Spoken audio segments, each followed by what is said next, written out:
Terima kasih pemirsa, Anda masih bersama kami dan masih bersama Mami Iman dan juga Pak Wawan membahas tentang mengenal lebih jauh pengrajin warangka keris. Nah, saya ingin tanya nih kepada Mami Iman, untuk harga kisaran yang mana yang paling mahal, yang paling relatif murah lah, atau yang bisa dijangkau, atau harga yang paling murah dan yang termahal harganya? Yang mahal, yang besar. Yang ini ya, yang tadi dibilang keturunan yang biasa dipakai raja ya. Ini kisaran harga ya sampai 10 jutaan. 10 juta. Tanpa keris, sarung sama handle-nya saja. Kalau dengan keris? Sama kerisnya, tergantung kerisnya juga. Oke. Apakah kerisnya itu asli tua? Nah, kita kan tidak tahu mana yang ditaruhkan di keris ini kayak gitu. Apakah yang baru atau yang asli gitu. Yang asli juga beda-beda harga lah gitu. Kalau yang baru kisaran 1 juta sampai 1,5 juta harga kerisnya. Tinggal ditambahkan saja. Berarti sekitaran 11.500.000 lah itu harganya. Kemudian yang paling murah? Yang murah biasanya yang kelihatan. Okay. Nah, ini komplit dia harganya paling sekitar 3,5 juta. 3 juta. Berarti kalau dia komplit sama kerisnya gitu. Kerisnya juga lumayan tua lah gitu. Kalau cuman sarung sama gagangnya saja 2,5 juta. 2,5 juta. Kerisnya 1 jutaan, berarti 3,5 juta. 3,5 juta. Apakah harga juga mempengaruhi panjangnya, Pak? Paknya kan panjangnya lebih pendek begitu. Tidak. Tidak ya? Biar dia kecil seperti punyanya Pak Wawan ini, kecil, tapi aksesorisnya sudah ada perak, ada permata gitu. Beda harga juga gitu. Tapi saya mayoritas tidak pakai aksesoris gitu. Memperkenalkan jenis peletnya saja. Yeah. Jadi masalah aksesorisnya nanti orang yang membeli yang mau nambahin apa, emas, perak, apa, permata gitu. Terserah. Yang paling banyak peminat jenis bentuk peletnya yang mana, Pak? Yang banyak diminati? Ini dia kebetulan dia sama seragam, jenis peletnya satu kayu kebetulan ini. Yang bikin dia nilainya agak lebih dan bagus tuh jenis peletnya. Jenis peletnya yang bagus lah gitu. Dan bukan masalah dari bentuknya atau besar kecilnya. Peminatnya itu kadang kecil barangnya tapi besar harganya gitu. Kadang ada yang besar barangnya, misalnya besar sekali kayak seperti ini besar. Ada harganya sampai di bawah 1 juta, kadang 300, 500, tergantung dari bahan yang dipakai. Ada yang sampai 25 juta, itu bahannya mungkin warangkanya gading gitu. Jadi bawahnya kayu, misalnya belakangnya dihiasi emas dan perak misalnya. Sampai tidak ternilai lah harganya, tergantung bahan apa yang masuk di sarung keris itu.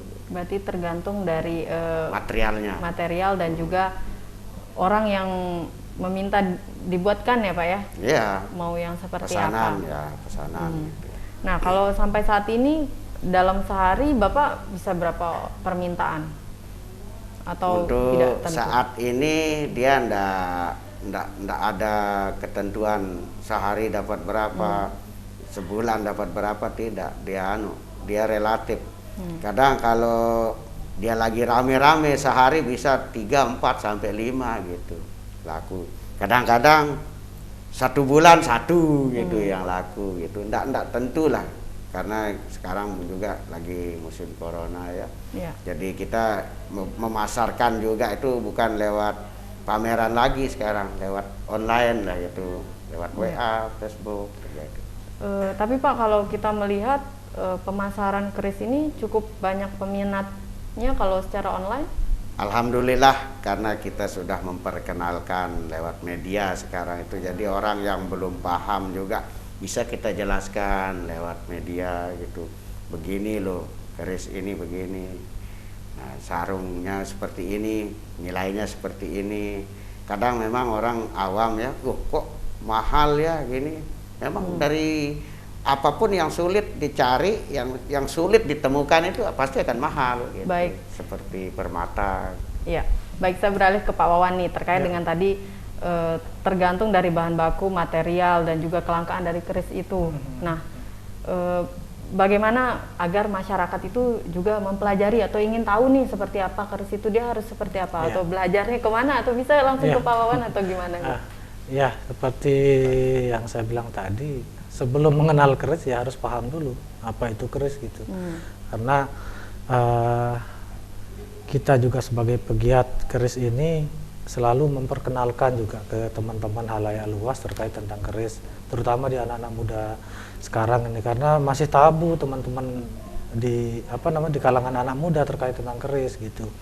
Mungkin dulunya dikira ini senjata untuk, ya memang senjata perang lah dulu ya, tapi sekarang di zaman sekarang di era sudah terang benderang seperti ini ya sebagai perhiasan lelaki, sebagai pelengkap adat busana Sasak itu sendiri.